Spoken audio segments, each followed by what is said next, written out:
this piece,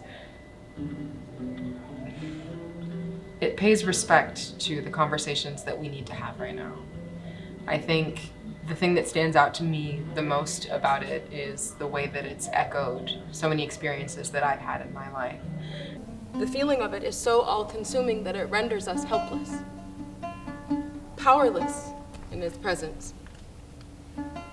So we turn maniacally to alcohol, sex, beauty treatments, books on self-improvement, long hours at work or the gym.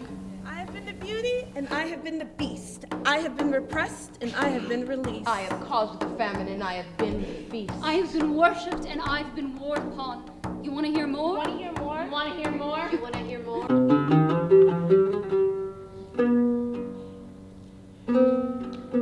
This moment in history where we find ourselves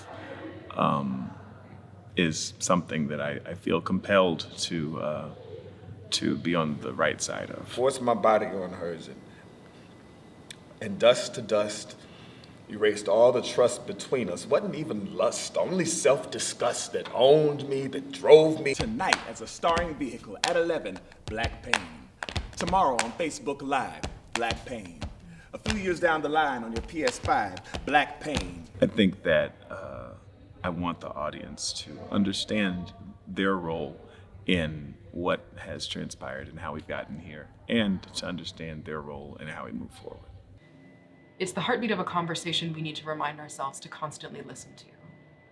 And April, who's our percussionist, does this beautiful job throughout the whole show of reminding us of the instinct of rhythm. Better, better. In other words, she's a cute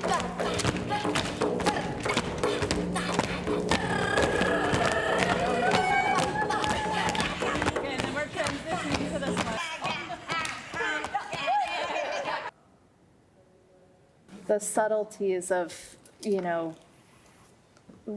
it's not always that when we're sad we get to cry, or when we're angry we get to rant. Sometimes we have to contain it, and it builds in that, and that can be visible without being stated, right?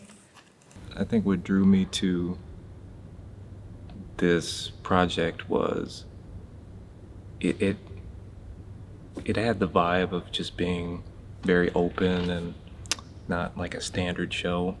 And I'm very much for more abstract things. I like traditional stuff too, but I really like to experiment and go outside the box every now and then, kind of stretch your mind, my mind, and all that good stuff.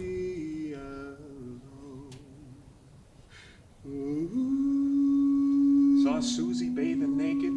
Her mind and spirit could break, but her body you want to take. An apology I'd not make it okay for you to pray. This shit don't go both ways. You can't pray for your soul and pray on a soul that you stole. Now you pay the toll.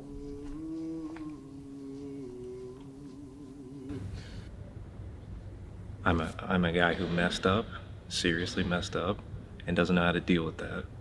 And I'm the guy who has sympathy and is still looking at it as an outsider because I'm not a woman, dealing with those issues. So I am a perpetrator in the show and a ally. Yeah. I'm really thrilled to be involved in this piece right now because it's so relevant. It just seems to get more and more important every day with what's going on in our world. And so the chance to present women's perspectives and stories and then, have experts weighing in and doing the panel discussion afterwards, it just seems like the perfect marriage of everything. And I think as we leave this piece and as we give it the support it needs to find its next incarnation, I hope the thing it leaves you with is the thing it's left me with, which is hope.